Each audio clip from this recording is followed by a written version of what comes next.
Hey everyone, welcome to Skyler. सबसे common cause failure का ये है कि एक पर्सन अपनी टेम्परेरी डिफीट से परेशान होकर ट्राई करना ही छोड़ देता है।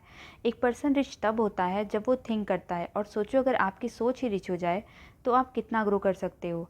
The book which I am going to talk about is think and grow rich, which is written by Napoleon Hill, who is a leader, founder of Napoleon Hill foundation, philosopher and writer.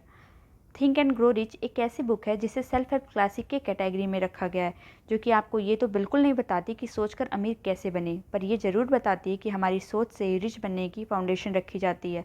जैसा कि book में mention है, thoughts are things and powerful things. और अगर हम अपनी thoughts में purpose, persistence और एक बर्निंग डिज़ायर को मिक्स कर दें तो वो टर्न हो जाती है रिच के डेफिनेशन में। इस बुक में कंटेंट हैं desire, faith, auto suggestion, specialised knowledge, imagination, the sixth sense and the decision, planning, persistence etcetera. तो let's start with desire. Author बोलते हैं कि desire is the starting point of all achievement and the first step towards riches. अगर हमारे अंदर कुछ करने की चाह यानी डिज़ायर ना हो तो हम ज़िंदगी में कभी कुछ अचीव नहीं कर सकते। और डिज़ायर कोई वांट या डिमांड नहीं है, रादर डिज़ायर वो बेसिक वॉइस है जो आपके पोटेंशियल को रिकॉग्नाइज करके आपको उसे फॉलो करते हुए सक्सेस पाने को मोटिवेट करती है। और ऑथर का मानना है कि अगर डिज़ायर को फेथ का साथ मिलता है, मतलब जब आपके अंदर कुछ करने की चाहत आई और आपने खुद को फेथ दिया, तो फिर इम्पॉसिबल जैसी चीज़ें आपके लिए एग्जिस्ट नहीं करती। ऑथर इस बुक में फेथ डेवलप करने का तरीका भी मेंशन करते हैं, और उनका मानना है कि जब हम अपने डिज़ायर को ऑलवेज़ रिपीट करते हैं और अपने माइंड को अफर्म करते हैं, तो हमारा माइंड अपने अंदर एक strong emotion of faith develop करता है सेम डिज़ायर को लेके। हमारा सबकॉन्शियस माइंड, जिसको ज़्यादा कमांड की ज़रूरत नहीं होती, जबकि हमारा कॉन्शियस माइंड जो कि वर्क करता है एक गार्ड की तरह। फॉर एग्जांपल, आप मॉर्निंग में उठकर जो कुछ भी करते हो उसके लिए आपको ज़्यादा सोचना नहीं होता। हमारा माइंड ऑलरेडी सब जानता है और फंक्शन करता है हमारा सबकॉन्शियस माइंड। जबकि वहीं आपको लंच घर पर करना है या बाहर, ये डिसाइड करता है आपको कॉन्शियस माइंड। जो भी इंफॉर्मेशन हमारे सबकॉन्शियस माइंड में स्टोर है वो सारी कॉन्शियस माइंड के थ्रू ही आती है। कॉन्शियस माइंड डिसाइड करता है क्या स्टोर करना है और क्या डिलीट। भूलना भी एक प्रोसेस है अननेसेसरी इन्फॉर्मेशन को अपने माइंड से डिलीट करने की। ऑथर बोलते हैं कि जब हम हमारे डिज़ायर को बार बार माइंड को बताते हैं तो वो सबकॉन्शियस माइंड में स्टोर हो जाती हैं, और हमारा माइंड इंस्ट्रक्शन देता है अपने डिज़ायर को अचीव करने के लिए। इमेजिनेशन एक ऐसा टूल है जिसके थ्रू आप दुनिया घूम सकते हो। ये थोड़ा फिल्मी लग रहा होगा, पर सोचो रिजल्ट या अपने रियल गोल तक पहुंचने से पहले हम कितनी चीज़ें इमेजिन कर लेते हैं।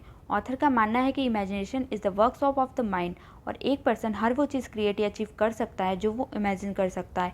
इस रैपिड चेंज के एरा में इमेजिनेशन ही एक ऐसा तरीका है जिससे हम कंटिन्यू ग्रो कर सकते हैं। प्लानिंग किसी गोल को अचीव करने का फर्स्ट स्टेप होती है। अगर हमें हमारा goal with in time achieve करना हो तो उसके लिए ऑर्गेनाइज प्लानिंग का होना वाइटल हो जाता है। प्रोक्रास्टिनेशन, किसी भी सक्सेसफुल पर्सन की लाइफ में ये वर्ड कभी नहीं आना चाहिए, क्योंकि जब एक पर्सन प्रोक्रास्टिनेट करने लगता है तो वो अपने लाइफ में सब कुछ खोने लगता है। As author said, the value of decisions depends upon the courage required to render them, and persistence का कोई सब्सिट्यूट नहीं होता। जब तक पर्सन परसिस्टेंस को फ्यूल की तरह यूज़ नहीं करता तब तक उसके लिए कुछ भी पाना मुश्किल हो जाता है। इस बुक में सिक्स्थ सेंस की भी बात की गई है, जो कि इन्फिनिट इंटेलिजेंस की बात करता है।